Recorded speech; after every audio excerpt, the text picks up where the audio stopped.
말씀 보겠습니다. 사도행전 2장 17절에서 22절까지의 말씀입니다. 주의 말씀 제가 천천히 봉독하겠습니다. 하나님이 가라사대 말세에 내가 내 영으로 모든 육체에게 부어주리니 너희의 자녀들은 예언할 것이요 너희의 젊은이들은 환상을 보고 너희의 늙은이들은 꿈을 꾸리라. 그때에 내가 내 영으로 내 남종과 여종들에게 부어주리니 저희가 예언할 것이요 또 내가 위로 하늘로에서는 기사와 아래로 땅에서는 징조를 베푸리니 곧 피와 물과 연기로다. 주의 크고 영원한 날이 이르기 전에 해가 변하여 어두워지고 달이 변하여 피가 되리라. 누구든지 주의 이름을 부르는 자는 구원을 얻으리라 하였느니라. 이스라엘 사람들아 이 말을 들으라. 너희도 아는 바에 하나님께서 나자렛 예수로 큰 권능과 기사와 표적을 너희 가운데서 베푸사 너희 앞에서 그를 증거하셨느니라. 아멘. 기도합니다. 하나님 아버지 감사합니다.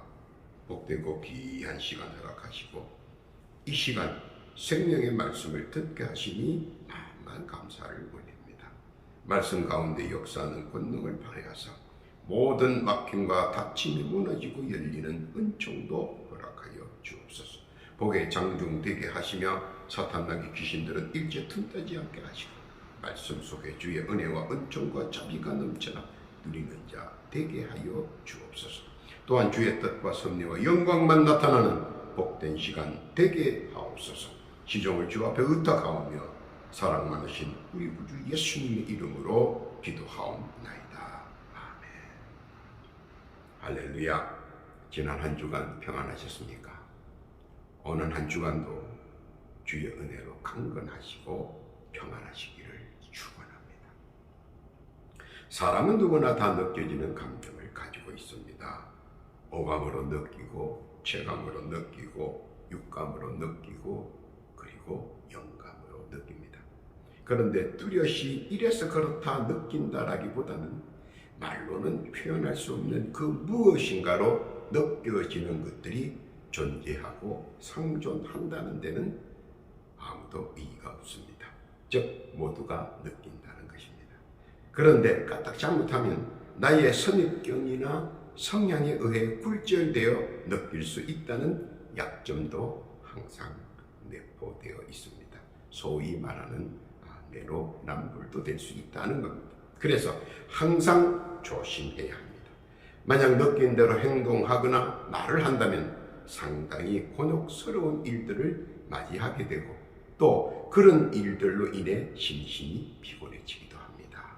후각과 청각에 의한 선입감의 굴절을 맛보기도 하고 시각과 식각에 의한 선입견의 낭패를 당하기도 한다는 말입니다.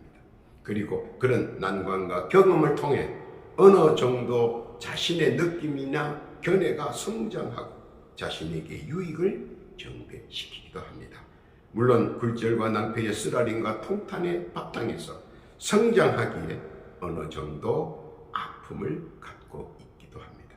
그러나 그런 과정은 대동소이하게 모두 경험하고 그런 과정들을 거치고 해서 자신만의 일가견과 느낌을 완성하게 됩니다. 그리고 금과 은과 동의 분류를 스스로 터득하게 되는 것입니다. 금은 금이요, 은은 은이며 동은 동이다라는 정확한 한계와 구분을 할 수 있는 수준에까지 다다를 수 있게 된다는 것입니다. 최고의 장인들은 시각이나 청각이나 후각에 의존하지 않고 오감과 체감과 육감 그리고 영감에 의지하여 최고의 금자탑을 완성하기에 장인이라는 명인이 가능한 것입니다. 그런 부분에서 그들은 결코 혼동하거나 혼란스러워하지 않습니다. 그것은 오랜 경험에서 나온 느낌의 발로이기 때문입니다. 그래서 사람들은 그것을 알기에 오감과 체감, 육감과 영감을 중요시합니다. 무슨 말인지 깨닫기를 바랍니다. 오늘 본문은 예언에 대하여, 환상에 대하여, 꿈에 대하여, 그리고 기사와 징조에 대하여 말씀하십니다. 그리고 그것을 이야기해야 하며 부류를 지정해서 말씀을 해야 합니다. 자녀가 예언을 할 것이며 젊은이들이 환상을 볼 것이며 늙은이들이 꿈을 꿀 것이며 종들이 기사와 징조를 말할 것이다 라고 말입니다. 그 말씀의 뜻을 오늘 다시 한 번 더 상고해 보고자 하는 것입니다. 그리고 그 속에 숨겨져 있는 숨은 뜻을 깨달는 복된 시간 되시기를 바랍니다. 첫 번째로 예언의 정의는 무엇인가 하는 것입니다. 예언이란 하나님의 뜻을 표현하며 전달하는 것입니다. 그리고 그 예언은 듣는 날부터 시작된다는 사실도 함께 알아야 합니다. 보통 사람들은 예언이 마치 먼 훗날 이루어지는 마천루라고 오해하는 부분이 있는데 사실은 예언의 말씀을 듣는 그때부터 그 순간부터 예언이 시작된다는 사실을 알아야 한다는 것입니다. 그리고 예언의 시작은 작은 것에서부터 시작하여 점차적으로 크게 만들어져 간다는 사실입니다. 보통 생각하기에는 예언이란 무엇인가 만들어져 있는 것이 도래하는 것은 아닌가 생각하겠지만 사실은 점차적으로, 점진적으로, 순차적으로 만들어져 간다는 사실을 익히 깨달아야 합니다. 예를 들어 한나가 아들을 낳고 싶어 했습니다. 그래서 그녀의 바람을 하나님께 고합니다. 제발 아들을 낳을 수 있도록 해달라고 말입니다. 그래서 하나님께서는 그녀의 간구를 들어주고 엘리 제사장으로 하여금 예언을 하도록 하고 이에 예언이 실상으로 만들어 주었습니다. 사무엘상 1장 17절 이하에 보니까 엘리가 대답하여 가로되 평안히 가라. 이스라엘의 하나님이 너희의 기도하여 구한 것을 허락하시기를 원하노라. 여기서 눈여겨보아야 할 대목은 한나의 바람이 없었다면 예언의 바람도 없었겠고 결과적으로 예언의 성취도 없었다는 것입니다. 그러나 한나는 예언을 원했고 엘리 제사장을 통하여 예언을 받았고 그리고 예언이 성취되었습니다. 이러한 예언의 서곡은 너무 아름답게 느껴지기도 합니다. 그러나 다른 한편으로는 무서운 예언도 있습니다. 엘리사가 군대 장관에게 예언합니다. 당신은 성리의 소리를 듣기는 해도 사람들에게 짓밟혀 죽을 것이다 라는 예언이었고 그 예언은 그대로 성취되었습니다. 열왕기하 7장 19절 이하에 보면 그때에 이 장관이 하나님의 사람에게 대답하여 가로되 여호와께서 하늘에 창을 내신들 어찌 이 일이 있으랴 하며 대답하기를 내가 내 눈으로 보리라. 그러나 그것을 먹지는 못하리라 하였더니 그 장관에게 그대로 이루었으며 곧 백성이 성문에서 저를 밟음에 죽었더라. 그는 사람들에게 짓밟혀 죽었습니다. 참난한 예언의 성취입니다. 예언의 성취와 예언의 결과의 말로는 어떤 것인가를 여실히 나타내 보여주는 대목입니다. 그러므로 예언의 향방을 잘 깨달아야 된다는 사실입니다. 예언의 좋음과 나쁨의 결과는 분명 있음을 알아야 합니다. 축복의 예언과 저주의 예언이 있다는 사실을 말입니다. 그러므로 예언은 바람의 통로를 통해 십상으로 전달되는 하나님의 뜻이다라는 사실 믿으시기를 바랍니다. 예언은 미래지향적입니다. 결코 과거사를 예언이라고 하지 않습니다. 그러므로 예언을 성취하기 위해서는 자녀에게 할 수 있다라는 예언의 성취를 심어줘야 한다는 것입니다. 안 된다 하지 마라 너는 아니야 라고 지레 짐작하고 자녀들을 억압하지 말라는 것입니다. 할 수 있다 하시니가 너는 할 수 있다 하신다라는 소망의 예언, 희망의 예언, 미래 시대에 그들이 필경 예언의 주인공이 다 될 것입니다. 그리고 할 수 있다 하시니의 예언을 극대화를 시켜 성취하는 것입니다. 그래서 주께서는 축복의 예언을 자녀들에게 부어주신다는 것입니다. 무슨 뜻인지 믿고 깨달으시기를 바랍니다. 둘째는 환상의 정의는 무엇인가 알아야 합니다. 하나님께서는 나의 미래를 적나라하게 보여주시는 것입니다. 그리고 그 환상 속에는 불굴의 투지가 포함되어 있습니다. 물론 그렇지 못함도 가끔은 포함되어 있지만 말입니다. 그러나 의기소침할 필요는 없다고 봅니다. 참 좋으신 하나님께서 참 좋으신 계획으로 우리와 늘 함께 하시기 때문입니다. 그리고 그것을 믿고 헤쳐나가는 젊은이의 투지가 넘칠 때입니다. 하면 된다는 용맹과 힘, 그건 말입니다. 빌립보서 4장 13절 이하에 보니까 내게 능력 주시는 자 안에서 내가 모든 것을 할 수 있다고 했습니다.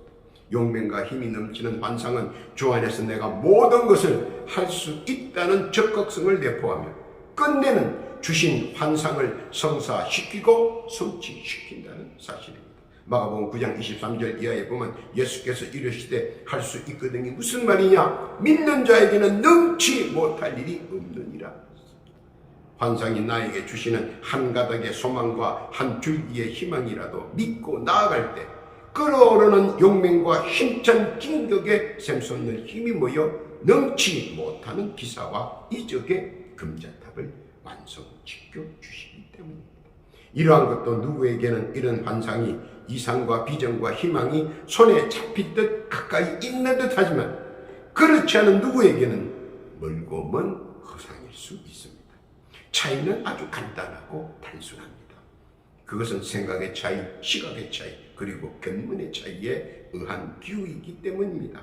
물론 보는 측면에 따라 좌와 우가 극명하게 가는 길들이 다를 수 있지만 현실주의자냐 혹은 이상주의자냐 하는 막대기자를 갖다 들이미는 극단적 양분의 적변대전이 아니고 모두 미래지향적 발로가 있다면 이해가 가능하고 타협하고 협력하여 목표를 이룰 수 있기 때문입니다. 그리고 그들이 보는 환상의 미래는 확실합니다.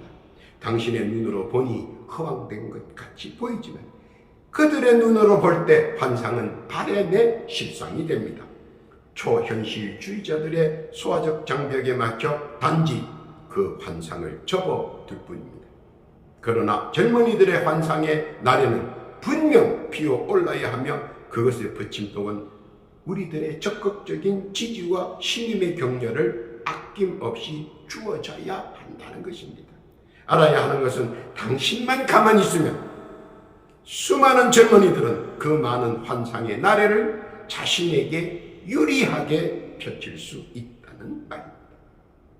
젊은이들이 당신들 때문에 주눅이 들어 환상을 허상으로 만들어버리는 것은 아닌지, 그러나 말씀 안에서 권면과 관심과 아낌 없는 지지와 칭찬 속에서는 그는 환상을 실상으로 완전하게 만들어 버릴 것입니다. 그것은 당신을 통해 젊은이들에게 하나님께서 허락하신 미래에 대한 축복의 응답인 것을 믿으시기를 바랍니다. 알아야 하는 것은 환상의 신념과 열정이 당신으로 인해 식어버린다면 청년 때의 패기와 용맹은 강 건너 저편으로 떠나보내는 우둔한 아픔으로 남을 것이며 이로 인해 영원토록 상한 마음과 탄심으로 마시고 할 것입니다. 후회한다는 말입니다. 그러므로 당신이나 나나 우리 모두가 말씀으로 깨어 있어야 한다는 것입니다. 그래야 젊은이들이 주 안에서 환상을 실상으로 이루는 대역사를 바라볼 수 있는 것입니다. 깨닫기를 바랍니다. 바울이 환상을 보았습니다. 그리고 그는 환상의 뜻을 깨닫고 환상을 실상으로 옮깁니다. 시련과 아픔과 고난 속에서도 떳떳하게 말입니다. 베드로가 환상을 보았습니다. 그리고 전례와 가훈을 송두리째 바꿔버립니다. 수많은 비난과 욕설과 희롱 속에서도 말입니다. 환상은 인류 구원의 초석이 되었습니다. 스데반이 환상을 보았습니다. 그리고 스데반은 두려움에 떨며 살려달라가 아니라 떳떳함을 가지게 되었습니다. 목청을 돋우어 외친 것은 살려달라가 아니라 회개하라는 절규였다는 사실을 알아야 합니다. 환상은 나에게 용기와 힘 그리고 긍휼을 북돋아 주기 때문입니다. 그리고 기억해야 할 또 다른 하나는 환상은 나에게 유익이 있는가 하면 반대로 상대에게 불이익을 깨닫게 하는 환상이 있다는 사실입니다. 다니엘서 4장 9절 이하에 보면 느부갓네살 왕에게 주는 환상과 다니엘서 5장 5절에 벨가사 왕에게 주는 환상은 분명 극과 극의 환상으로서 외면을 하든 부정을 하든 실체화된다는 사실 또한 알아야 할 것입니다. 누구에게는 번성을 주고 누구에게는 죽임을 당하게 되는 겁니다. 그러므로 믿는 자는 환상의 번성과 환상의 망조를 깨닫고 알아야 됩니다. 격조 높은 신앙심으로 환상의 성사와 성취를 이루는 복된 자들이 다 되게 해야 할 것입니다. 이 말씀 깨닫기를 바랍니다. 세 번째는 꿈의 정의가 무엇인지 깨달아야 합니다. 꿈은 하나님께서 자기의 뜻과 사랑을 표시하시는 방법 중 하나입니다. 야곱은 꿈에서 용기를 얻고 힘을 얻어 광야를 지나 그 모진 고통 속에서도 일가를 이룰 수 있었습니다. 꿈은 요셉을 미래에 대한 세상 방어막이로 사용하셨습니다. 그리고 그를 사용하시기 위하여 지혜와 총명과 명철을 주셨습니다. 그리고 그는 감사히 기꺼이 하나님의 도구가 되었습니다.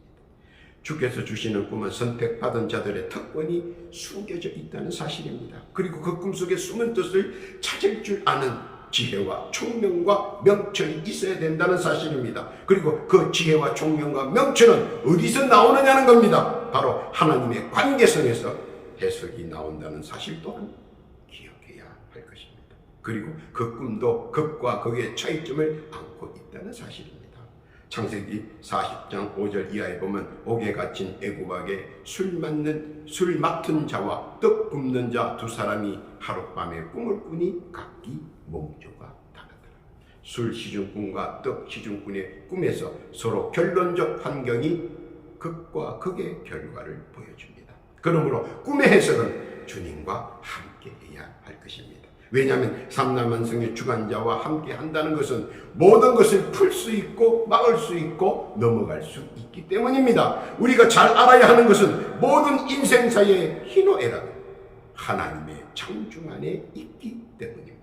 그리고 또 하나는 그 꿈들의 궁극적 목표는 과연 무엇인가 하는 것입니다. 또 어디로 연결되어 있느냐 하는 것입니다. 물론 많은 이들은 부와 건강과 천수와 부부의 그리고 자녀들의 번창을 꿈꾸고 있을 것이며 그렇게 해석의 방향을 찾고 해석합니다. 그러나 그런 식으로 해석하면 연결되는 부분들이 많이 없을 것입니다. 그래서 나온 외마디가 개꿈이다 혹은 눌린 꿈이다 하며 애써 외면하기도 하고 부정하기도 하며 개의치 않으려고 합니다. 맞습니다. 우리는 개꿈도 꾸고 눌린 꿈도 꿉니다. 그러나 가슴에 남고 기억에 남는 꿈이라면 한 번쯤 기도와 간구를 통해 꿈의 해석을 해달라고 신원할 수 있는 것입니다. 꿈은 자기의 환경과 처지 그리고 부푼 야망과 곁들어져 꾸게 되어 있습니다. 요셉의 꿈에서 확인해보면 어릴 때의 꿈은 자기 궁극적 중심적인 야망의 꿈을 꾸게 되지만 청년 때에는 사회에 대한 자기의 역할에 대해 많은 꿈을 꾸게 되며 노년에는 자신의 종결과 파장에 대한 시기적절한 꿈을 꾸게 됩니다.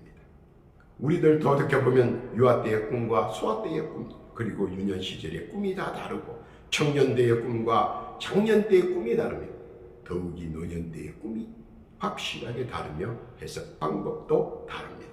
또 자기의 처지와 환경 그리고 여건에 의해 해석되어지고 참고되어진다는 사실입니다. 그런데 꿈은 꿈속에서 우리에게 하나 찾을 것을 오늘 본문을 말씀으로 지적하고 있습니다.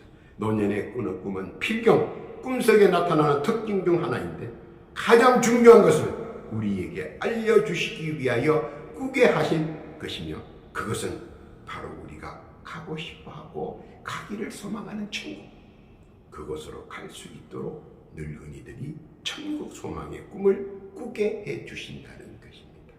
예언과 환상은 이제 자녀와 젊은이들에게 맡기고 늙은이들은 천국의 꿈을 더 포용해야 된다는 것입니다. 그것은 다음 세대, 차세대에 대한 예언이고 신인인 것입니다. 늙은이들의 꿈은 모든 이들이 언제나 어디서나 주 안에서 성사되는 것입니다. 편파를 주장하지 않고 비방과 책망을 감추며 사화하고 함께하는 믿음이 더 큰 꿈의 실상으로 나타나야 한다는 것입니다. 디도서 3장 2절 이하에 보면 아무도 회방하지 말며 다투지 말며 관용하며 범사의 온유함을 모든 사람에게 나타낼 것을 기억하라고 말씀하십니다. 또 말씀하시되 또한 이렇게 권면하십니다. 디모데전서 6장 6절 이하에 보면 그러나 자족하는 마음이 있으면 경건이 큰 이익이 되느니라. 우리가 세상에 아무것도 가지고 온 것이 없으며 또한 아무것도 가지고 가지 못하리니 우리가 먹을 것과 입을 것이 있은즉 족한 줄도 알 것입니다. 보다 폭넓은 마음을 가질 것을 말씀하십니다. 더하여 이르시기를 골로새서 3장 23절 이하에 보면 무슨 일을 하든지 마음을 다하여 죽게 하듯 하고 사람에게 하듯 하지 말라. 꿈을 꾸며 꿈의 소망을 가진 자들은 꿈의 근본과 궁극적 소망과 희망을 알기에 세상적인 것보다 영적인 것을 더 앞세우고 천국 소망을 이야기할 것을 바라십니다. 주의 뜻, 주의 말씀 깨닫기를 바라십니다. 네 번째는 기사와 징조의 뜻을 깨우쳐야 한다는 것입니다. 징조는 두 가지 방향으로서의 느낌을 줍니다. 즉 기사와 역사로 말입니다. 기사는 하나님이 자기의 선민들에게만 부어주시는 특별 은총의 청격법이며 역사는 누구에게나 다 주시는 일반 은총으로서의 청기입니다. 그러므로 사람들은 지진이 온다거나 태풍이 분다거나 폭우가 내린다거나 가뭄과 기근이 온다는 사실들을 천기의 일반 은총을 통하여 잘 알 수 있습니다. 또 전염병과 각종 질병의 유래와 발원도 예지의 일반 은총으로 충분히 감내하고 관찰할 수 있습니다. 마태복음 16장 2절 이하에 보면 예수께서 대답하여 가라사대 너희가 저녁에 하늘이 붉으면 날이 좋겠다 하고 아침에 하늘이 붉고 흐리면 오늘은 날이 굳겠다 하나니 너희가 천기는 분별할 줄 알면서 시대의 표적은 분별할 수 없느냐. 누구라도 일반 은총에서 나타나는 역사는 조금만 관심을 가지고 몰두하면 모두 보고 느끼고 깨닫게 된다는 사실입니다. 그리고 기사는 하나님의 선민에게 일깨워주는 영감과 영성으로서 항상 우리들이 애용할 수 있도록 예비되어 있다는 사실을 잘 알아야 하며 믿어야 합니다. 그러기 위해서는 평소에 우리들의 영성과 영감을 성장시키기 위하여 부단한 노력을 해야 한다는 것입니다. 가만히 있는데 저절로 되어지는 일은 이 세상에는 아무것도 없다는 사실이기 때문입니다. 그러므로 기도로 영성을 충만케 하고 말씀으로 영감을 풍성케 하며 언제 어디서든 나를 위하여 사용할 수 있도록 해야 한다는 사실입니다. 그러나 막상 필요에 의해 그때 기사와 징조를 이용하려고 하면 늦습니다. 그러므로 지금 미래를 위해 영성과 영감을 영성 충만, 영감 풍성으로 예비해 놓는 지혜와 믿음이 절실히 필요한 때라고 아시기 바랍니다. 하나님께서 선택한 종과 그의 백성은 자기의 때와 자기의 시기를 잘 압니다. 하나님께서 선택한 사람들은 그의 백성들은 그것에 둔감하면 패가 망신을 합니다. 그런데 그때를 잘못 판단할 때는 가장 참혹하고 치욕적인 모습을 이 세상에 남기게 됩니다. 이것을 하나님께서는 선택한 종과 그의 사랑하는 백성들을 잘 깨달기를 바라십니다. 모세는 자기의 때를 잘 깨달았습니다. 그래서 조금도 쇠하지 않고 모범적인 죽음을 우리에게 보여주었습니다. 반대로 엘리 제사장은 고통과 고난 속에서 죽음을 맞이했습니다. 무엇을 뜻하는 것입니까? 기사와 징조는 나를 위해 마지막 도미노선으로 존재한다는 사실입니다. 그런데 마치 불과 불 평행선으로만 바라만 본다면 그 기사와 징조는 영원히 뜻도 모른 채 사장될 수 있다는 것입니다. 깨달아야 하는 것은 하나님 작정성에 있는 모든 기사와 징조는 나를 위해 있다는 믿음, 그런 신실한 믿음을 소유하시기를 바랍니다. 마태복음 6장 33절 이하에 보니까 너희는 먼저 그의 나라와 그의 의를 구하라. 그리하면 이 모든 것을 너희에게 더하시리라. 그것만이 기사와 징조를 해석할 수 있는 최고의 지혜이며 지식입니다. 깨닫기를 바랍니다. 결론입니다. 많은 인생의 굴곡과 굴레의 경험자들의 보이는 현상은 조금도 변하지 않습니다. 다분히 인생사에서 축적된 경험과 경륜을 통해 권면하고 권고합니다. 그러나 많은 사람들은 그냥 흘러듣습니다. 그러나 지혜자는 그 속에 숨겨진 보물들을 캐냅니다. 세월이라는 물속에서 그냥 흘러가는 금과 은과 보석들을 그냥 흘러보내지 않고 주시하고 있다가 그물이라는 지혜와 총명으로 모두 낚아채 자기의 것으로 만들어버리게 합니다. 왜냐하면 하나님께서 주시는 보배들의 산물인 하나님의 작정에 소홀하면 자녀에게 주신 예언을 이해 못하고 그냥 흘려보내고 젊은이들에게 주신 환상을 알지 못하여 그냥 흘러보내고 늙은이에게 주신 꿈들을 붙잡지 못하고 그냥 흘러보내니 보다 못한 하나님께서 우리 구주 예수를 통하여 기사와 징조를 보여주시기까지 하지만 세상 것에 의해 깨달지 못하고 믿지 못하고 우둔한 육의 장님으로 보지 못하니 오늘 다시 우리에게 권면하시는 겁니다. 시편 119편 2절에 보면 여호와의 정거를 지키고 전심으로 여호와께 구하는 자가 복이 있도다. 그 말씀 깨닫기를 바랍니다. 오늘도 주께서 허락하신 예언의 말씀과 환상의 뜻과 꿈의 섭리를 깨닫고 우리를 위해 허락하신 기사와 징조를 벗삼고 하나님께서 창조하신 참 좋은 세상에서 이 아름다운 세상 우리를 위해 예비된 은혜와 기사와 은총의 징조와 그 속에 담겨져 있는 특별한 정 마음껏 누리며 살아가는 복된 성도들, 가정과 일터와 사업과 자녀 그리고 기도하는 모든 제목들 위해 우리 구주 예수님의 크신 은혜와 은총이 함께 하시고 마음껏 누리시며 예수님의 이름으로 축원합니다. 아멘. 기도합니다. 하나님 아버지 감사합니다. 우리들에게 진짜 예언의 말씀과 환상의 뜻 그리고 꿈의 섭리를 깨닫게 하시니 만만 감사를 드립니다. 주신 주의 은혜와 은총 깨닫게 하시고 내려주시는 기사와 징조들을 마음껏 누리는 자 되게 해 주옵소서. 그리고 내려주시고 누리게 해주시는 은혜 충만과 은총 풍성에 더더욱 감사를 드립니다. 또한 기도하옵기에는 육신의 질고로 고난과 고통을 당하는 자 둘러보시고 예수의 이름으로 예수의 권능으로 치유게 하시고 강건케 해주셔서 고통의 나라에서 질고의 굴레에서 헤쳐나오게 하시고 당당하게 간증과 정언을 마음껏 쏟아내게 인도하여 주옵소서. 더하여 기도하기는 많은 주의 백성들의 소망과 소원의 기도 제목들이 있습니다. 올리는 사연 간구 일일이 다 들어주옵시고 올리는 기도의 청원마다 간합해 주옵시고 연락해 주셨어요. 모든 기도는 제목이 헛되이 이 땅에 떨어지지 아니하며 모두 응답받는 복됨도 허락하여 주옵소서. 한시가 급하오니 지금 당장 주의 자비를 내려 주옵소서. 우리의 기도와 간구가 주 앞에 온전히 들어졌음을 믿사오며 사랑 많으신 우리 구주 예수님의 이름으로 기도하옵나이다.